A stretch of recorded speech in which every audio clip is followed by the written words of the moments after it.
Hey guys, it's QuickyBaby and welcome back to World of Tanks. 9.7 is fresh, at least on the European server. It's been around a little longer on the American and also the Asian server. And that's where this replay is coming from today. We are watching Shepherd 48 absolutely rocking and rolling in his AMX 30. This is the brand new Tier 9 French medium tank. And boy, is it an absolute performer. If you've seen the full preview I did on this tank, you'll know you already know what my opinion of it is, and that is a very, very strong all-round Tier 9 medium tank. Just to go through some of the highlights of it, its top speed limit is 65 kilometers an hour. It gets a rate of fire which is slightly better than the Type 61, 105mm with a standard 2.3 second aim time. And did I also mention 260mm of penetration, which means that it directly competes with the Centurion 7.1, the Type 61, those two variants of the 105mm that do get that extraordinary APCR penetration. It also still gets 8 degrees of gun depression, which might not be quite as good as I think the M46 and the Centurion 7.1, but it's still decent. It's decent enough to work the ridgelines, as we're going to see here. And this replay really couldn't be any more apt. We are on the brand new D-Day map, Overlord. So let's see how this battle is going to develop. I'm pretty sure most of these players can't have played the D-Day map for more than at least a few rounds, and they all seem to be congregating around this eastern area. Initially, we saw Shepherd go and hold the mid part and push away a Panther on the enemy team. Now it looks like he's communicating with his teammates, Hero and Zero. Awesome platoon names here. And it looks like that his buddy Zero has told him, hey, we need some backup on this eastern flank. Look at this, all the enemies are congregating here. Let's see what we can do. So the 8 degrees of gun depression on the AMX 30 prototype seems to be enough to be able to use this ridgeline. But this is a very dangerous situation. You don't really want to go all in over this ridge, especially against tanks such as the Lorraine. That thing will rip apart the AMX 30 prototype, which is not the most heavily armored tank. Now I'm wondering if Shepherd here could be shooting at this Conqueror. Perhaps, perhaps not. I've never been in this position on this map in a regular game. Everything is all up for debate. And what we can try and figure out about this Overlord map is we're going to have to play a lot more games on it before I have a good feeling about this map, and I'm sure that's going to be the case for you guys as well. Seems like Shepherd feels the same as me. He doesn't feel too confident in that eastern position, so he's changing back over towards the west, where his friend Hero in the FE215B is currently under a lot of pressure. He's put himself in a forward position there. There we see the FE215B driven by Hero. He's under a lot of pressure. Oh, he's about to go down, but not before he puts in a last shot. As Shepherd finishes off an Object 416 on the enemy team, picking up his first kill of the game. There is an artillery on Shepherd's team, and he slams a shell home. Now that 260mm of penetration and pretty darn good accuracy really does help out on this tank as he penetrates, I think, the lower plate of a Conqueror there. But even still, at this kind of an angle, that 260mm of penetration is more than enough to go through the side of very heavily armored tanks such as the E75. That 260mm of penetration just makes you so much more confident than you would be if, for example, you were using, say, the T55A or the T54, which was the last tank that I just reviewed, I believe on Sunday. I released that video. That 200mm of penetration means that you would have to aim a lot more at the side of such tanks as the E75. Now, Shepherd is showing some great map awareness here and marksmanship skills. He falls back to try and pressure this south region here, the southeast region, and also the east where the enemies are falling back. Now, he doesn't want to turn this into a crunch engagement, so I like what he's doing here. He's using the mobility of this tank, and look at it. It's up to 65, 70 kilometers an hour. The only real weak thing about this vehicle is that the traverse speed is quite poor. fires one on the move there at the Lorraine, who thankfully takes a lot of pressure from his friends, and that allows Shepard to finish him off. So I really like the movements of Shepard here. He's showing what a fast tank on a gigantic open-flowing map such as D-Day or Overlord, what you can do with this tier 9 French medium tank. If he'd stayed here, he would have probably just got crunched by that Lorraine, and also the heavies and the AMX, who has taken the southeasterly position.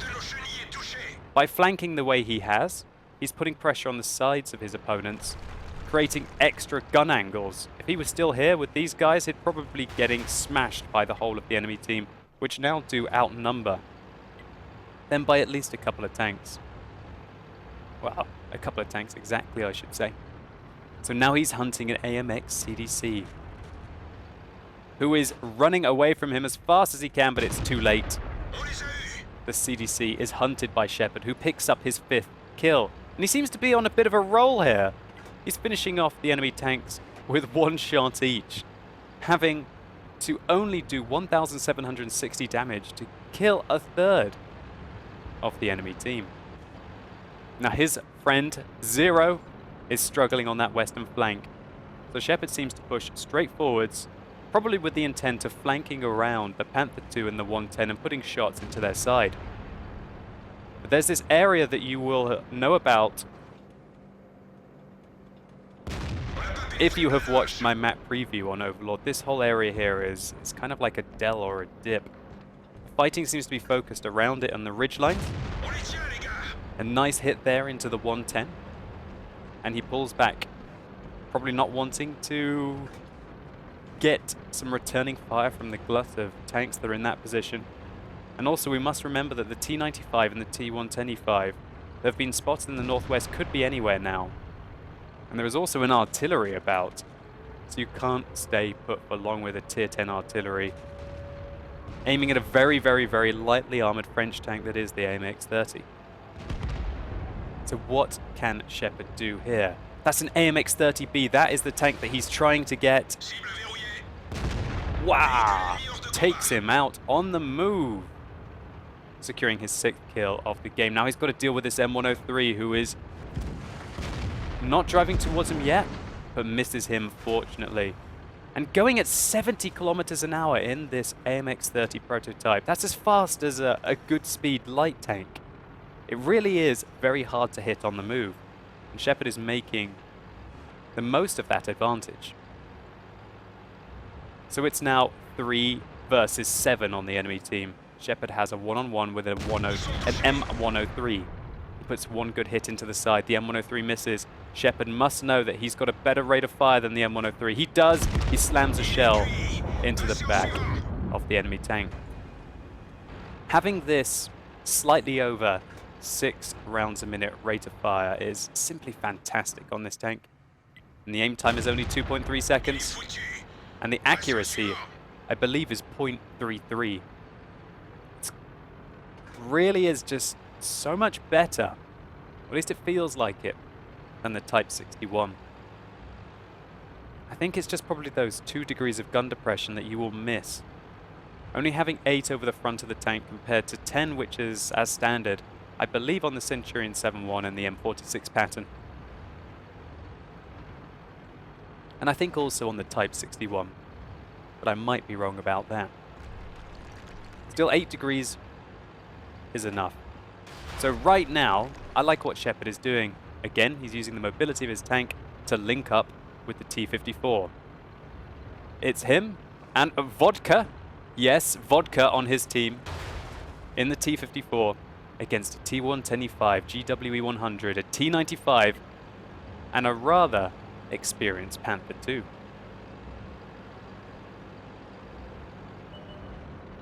So the T-110E5 gets spotted. That's a tier 10 American heavy tank. What can Shepard do? Well, thankfully, the T-110E5 goes straight towards Vodka. Shepard puts a great shot into him, tracking him and drawing his attention. Now the T-110E5 focuses on the T-54, and that allows Shepard to put a 2nd round into the side of his turret. The T-54 penetrates a shot, and that means that Shepard should be able to come up and save Vodka. Come on, save him. Yes! Finishes him off on the move. And a good thing too, the artillery could be zeroing in a shot here. Shepard wastes no time in closing the distance towards where he believes the enemy artillery will be, now on 9 kills. And the excellent view range on this tank manages to pick up the GWE-100 at long range, but he knows he's coming. He's been spotted too. Lovely shot there on the move into the top of the GWE-100. And Shepard is not wasting any time. He comes around and finishes him off. That was some really nice work in third person there. Picking up the 10th kill for Shepard. He's killed 2/3 of the enemy team. Now the enemy are capping. There's no doubts where they are now. And just check out the top speed of this tank.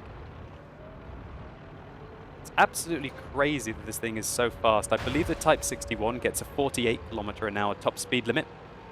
I think that's the same for the M46 as well. Whereas the Centurion 7-1, which is the other tank which gets a comparable gun to this, albeit with a 20% worse rate of fire, only has 40 km/h on its top speed, which means that it couldn't get back in time probably, or it would be really pushing it whether it was able to. The T-95 gets spotted by Vodka. That means that he's outside the cap circle. The Panther must be in there as well. There's the Panther. And Shepard finishes him off, saving the game, or at least relieving the pressure. Now they've got to deal with a T-95 who's in position and waiting. How can Vodka and Shepard outplay this very heavily armored T-95? Now I love what Shepard's doing here. The T-95 lost vision on him, and he drove straight away from the building. He wants to turn it into a skillful engagement and not get locked down by the T-95. The T-95 fires, and Shepard now wants to close the distance, knowing that he's going to be able to get to him before he reloads. The speed of the AMX-30 enables him to outpace the traverse speed of the T-95. He uses the dip, playing this map as if he's already played 100 games on it, and manages to get round the T-95 with ease using the mobility of the AMX-30 prototype.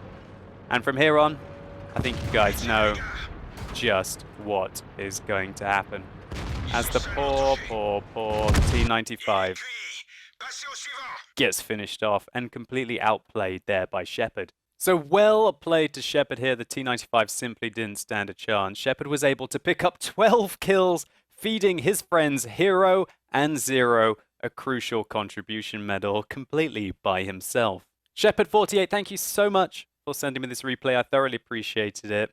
And it was really nice to see what the AMX-30 prototype can do in a skillful set of hands, especially on this brand new map, Overlord. It looks like this vehicle is certainly a favorite for you, Shepard, as you've already got your first mark of excellence in it, and it's barely been out. What I really liked that you did this game was just using your mobility to completely outposition and outplay your opponents. And it's something that I specifically, and a lot of you guys, can learn from too. When we saw that the enemies were focused in this region here, Shepard used the mobility of the tank to change the angle, lure them through this passage, and pick up a couple of easy kills through here. When he saw that it was going to be a really ugly fight on this east location, he went back in the west, picked up a few kills around here. He never got bogged down in a single position.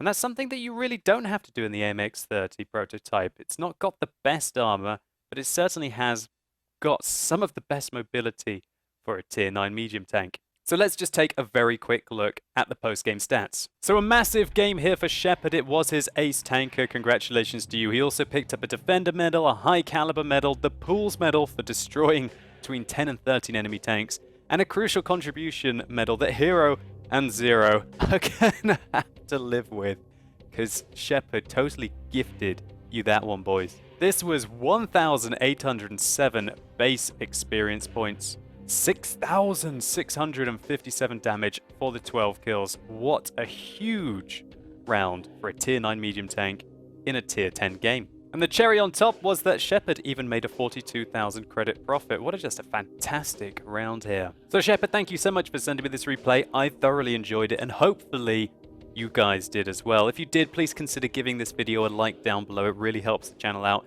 And if you want to see a full review of the AMX 30 prototype, then simply click up here and you can go through to a video that I did a month or so ago, detailing all the aspects of what I feel is probably one of, if not the strongest tier 9 medium tanks in the game now.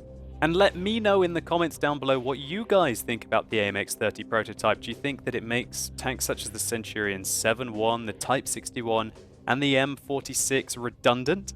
Or do you feel certain weaknesses, for example, having 8 degrees of gun depression and not 10, and having the fairly limited track traverse speed of 36 degrees, make this tank still balanced? Or do you feel that this tank is tuned slightly too high and maybe we're seeing a little bit of power creep in the game?